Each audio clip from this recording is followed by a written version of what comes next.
بسم اللہ الرحمن الرحیم۔ شروع اللہ کے نام سے جو بڑا مہربان اور نہایت رحم والا ہے۔ حدیث نمبر 1248۔ حضرت ابن عباس رضی اللہ عنہ سے روایت ہے کہ نبی کریم صلی اللہ علیہ وآلہ وسلم نے فرمایا کہ کسی مسلمان کے اگر 3 بچے مر جائیں جو بلوغت کو نہ پہنچے ہوں تو اللہ تعالیٰ اس رحمت کے نتیجے میں جو ان بچوں سے وہ رکھتا ہے مسلمان بچے کے باپ اور ماں کو بھی جنت میں داخل کرے گا۔ حدیث نمبر 1249۔ حضرت ابو سعید خدری رضی اللہ عنہ سے روایت ہے کہ عورتوں نے نبی کریم صلی اللہ علیہ وآلہ وسلم سے درخواست کی کہ ہمیں بھی نصیحت کرنے کے لیے آپ صلی اللہ علیہ وآلہ وسلم ایک دن خاص فرما دیجئے۔ حضور صلی اللہ علیہ وآلہ وسلم نے ان کی درخواست منظور فرماتے ہوئے ایک خاص دن میں ان کو واعظ فرمایا اور بتلایا کہ جس عورت کے 3 بچے مر جائیں تو وہ اس کے لیے جہنم سے پناہ بن جاتے ہیں۔ اس پر ایک عورت نے پوچھا، یا حضور اگر کسی کے 2 ہی بچے مریں؟ آپ نے فرمایا کہ 2 بچوں پر بھی۔ حدیث نمبر 1251۔ حضرت ابو ہریرہ رضی اللہ عنہ سے روایت ہے کہ نبی کریم صلی اللہ علیہ وآلہ وسلم نے فرمایا کہ کسی کے اگر 3 بچے مر جائیں تو وہ دوزخ میں نہیں جائے گا، اور اگر جائے گا بھی تو صرف قسم پوری کرنے کے لیے۔ ابو عبداللہ امام بخاری رحمۃ اللہ علیہ فرماتے ہیں، قرآن کی آیت یہ ہے، تم میں سے ہر ایک کو دوزخ کے اوپر سے گزرنا ہوگا۔ حضرت انس بن مالک رضی اللہ عنہ سے روایت ہے کہ نبی کریم صلی اللہ علیہ وآلہ وسلم ایک عورت کے پاس سے گزرے جو ایک قبر پر بیٹھی ہوئی رو رہی تھی۔ آپ صلی اللہ علیہ وآلہ وسلم نے اس سے فرمایا کہ خدا سے ڈرو اور صبر کرو۔ حدیث نمبر 1253۔ اور ابن عمر رضی اللہ عنہ نے سعید بن زید رضی اللہ عنہ کے بچے عبد الرحمن کے خوشبو لگائی، پھر اس کی ناس اٹھا کر لے گئے اور نماز پڑھی، پھر وضو نہیں کیا۔ ابن عباس رضی اللہ عنہما نے فرمایا کہ مسلمان نجس نہیں ہوتا، زندہ ہو یا مردہ۔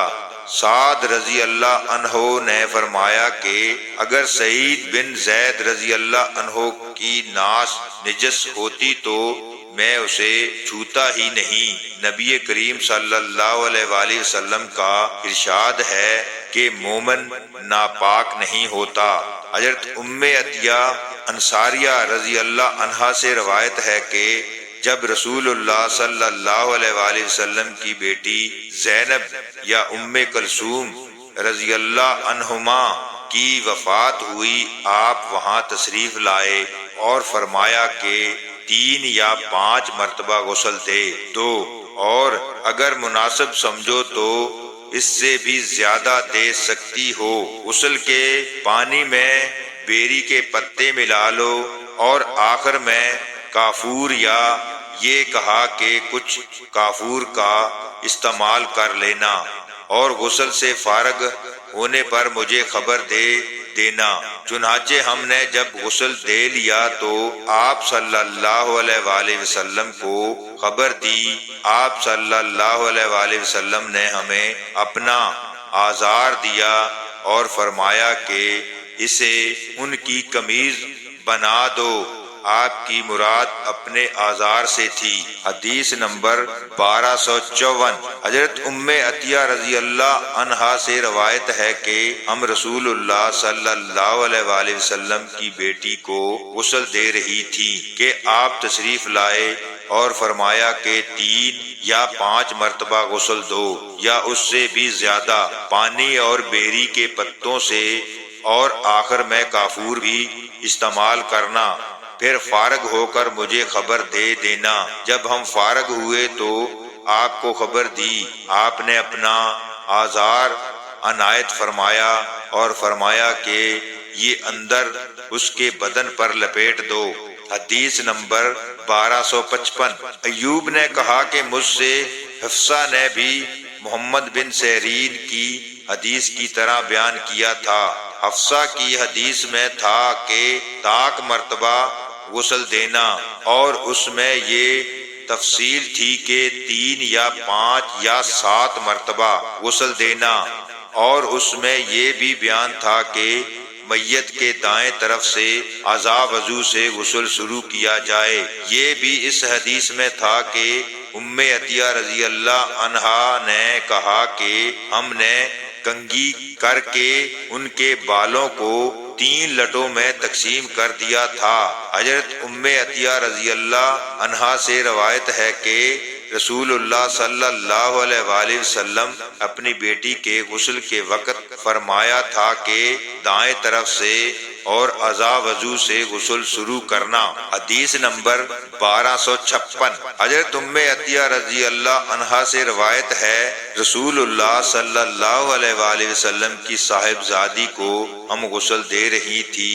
جب ہم نے غسل شروع کر دیا تو آپ صلی اللہ علیہ وآلہ وسلم نے فرمایا کہ غسل دائیں طرف سے اور اعضاء وضو سے شروع کرنا۔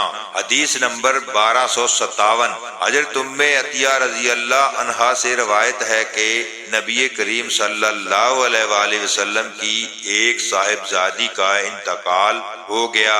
اس موقع پر آپ صلی اللہ علیہ وآلہ وسلم نے ہمیں فرمایا کہ تم اسے 3 یا 5 مرتبہ غسل دو، اور اگر مناسب سمجھو تو اس سے زیادہ مرتبہ بھی غسل دے سکتی ہو، پھر فارغ ہو کر مجھے خبر دینا۔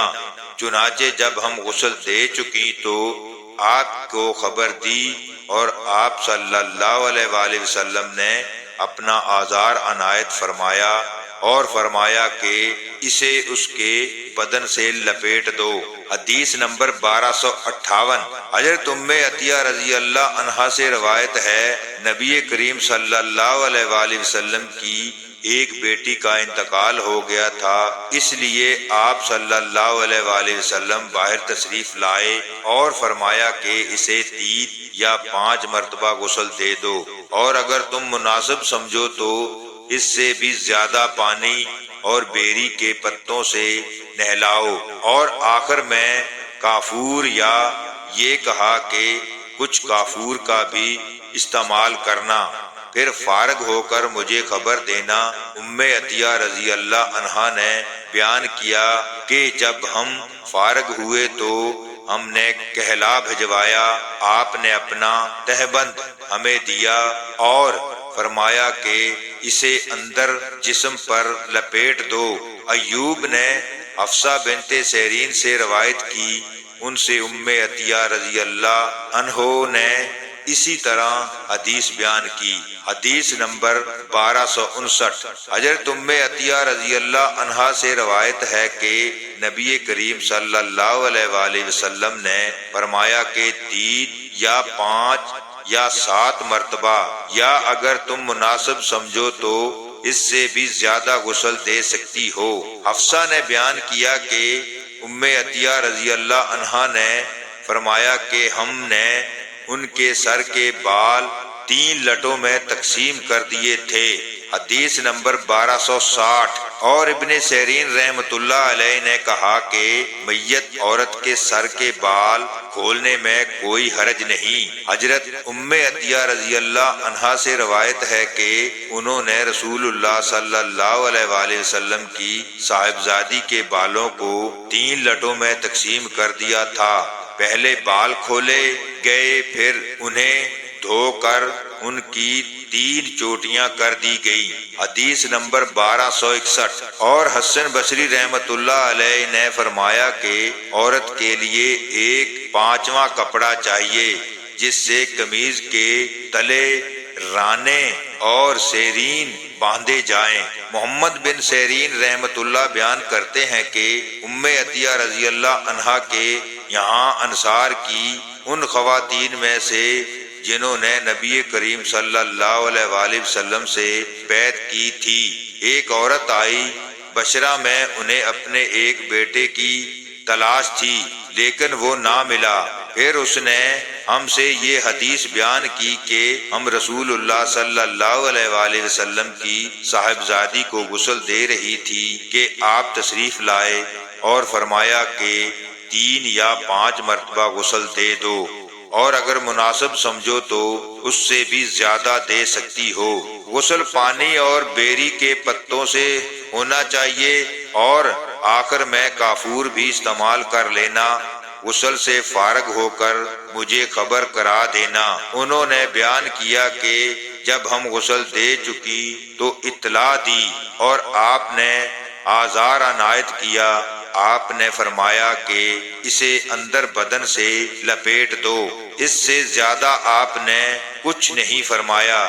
مجھے یہ نہیں معلوم کہ یہ آپ کی کون سی بیٹی تھی، یہ ایوب نے کہا، اور انہوں نے بتایا کہ آثار کا مطلب یہ ہے کہ اس میں ناس لپیٹ دی جائے۔